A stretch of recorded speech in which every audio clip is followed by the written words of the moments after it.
greatest football player I ever seen was Carlton Chester Gilchrist. He probably is the greatest football player that we've never heard of. He was the biggest running back I've ever seen. I think he played at 259 pounds with power and speed and deceptiveness. If you got in his way, I mean, it was him or you, and he usually won that battle. 99.9% of the time, he knocked me on my ass. It wasn't fun. I've also heard stories of him putting cleat marks on the backs of his offensive linemen because they couldn't get out of his way fast enough. If you guys don't block, I'm going to run up your butt. I was the lead blocker. I had to block the linebacker, so I blocked the linebacker. He went down, I went down on top of him, and all of a sudden I had this sharp pain in my back, and it was Cookie. He stepped on my back and jumped over into the end zone and scored a touchdown. He was serious about winning. He wanted to win. This guy could do everything with a football. He not only played fullback, he played linebacker. He could tackle as hard as anyone. Cookie was a great blocker. He could catch the ball with the best of them. He kicked off. Was a field goal kicker. If he figured out a way how to pass the ball to himself, he'd have been quarterback too. When he had the football in his hands, I would dare say there wasn't anybody more feared on the football field than this guy. He was one of the best fullbacks that ever played the game. Mistrust usually comes from mistreatment.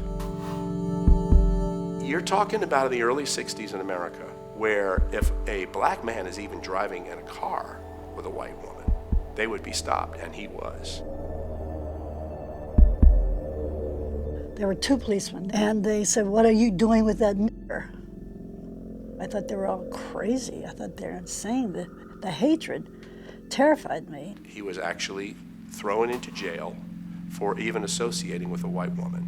Cookie was calling from a cell. Don't be afraid. He continually was telling me not to be afraid. Suddenly, you can see the clouds forming that this guy is now getting, fairly or unfairly, a reputation.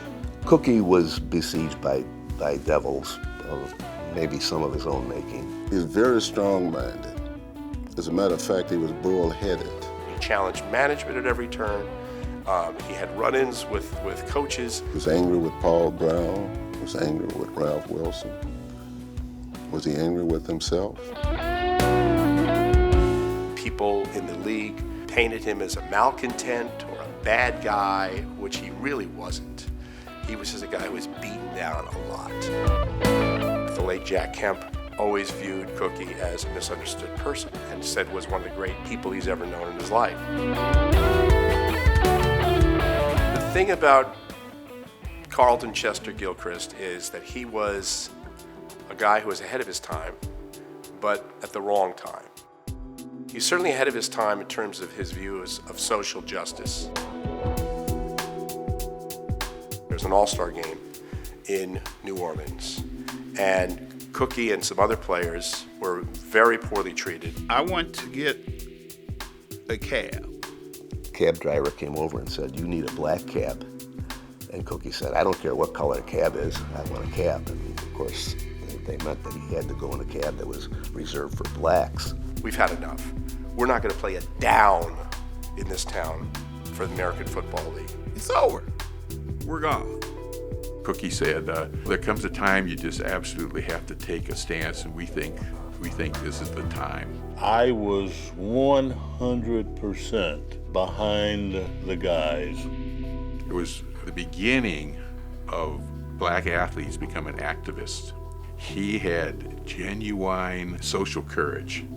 But I think with that, there's a price to be paid, and I know there's I think it's a Japanese expression that the nail that sticks out gets hammered. Cookie Gilchrist was always the nail that stood out, and always the nail that got hammered down. For much of his career, Cookie was a guy that just missed. He started something that they're just beginning to do right now in the National Football League. Cookie wrote this manual. He talked about education, he talked about health, he talked about concussions. How to take care of former athletes. Everything they're doing now, Cookie talked about it. If that program could have been put in place, these things would have been addressed 20 years ago. You knew he had your back. Dad was like that. He was about the facts, being truthful, and step up and make a difference in somebody's life. He was very principled, and if he said something, he meant it. He was the first human being that showed any concern. He was one of the real friends that I've had. This cookie didn't crumble. This cookie refused to crumble. He feared nothing, nor no man. His story is haunting in some ways.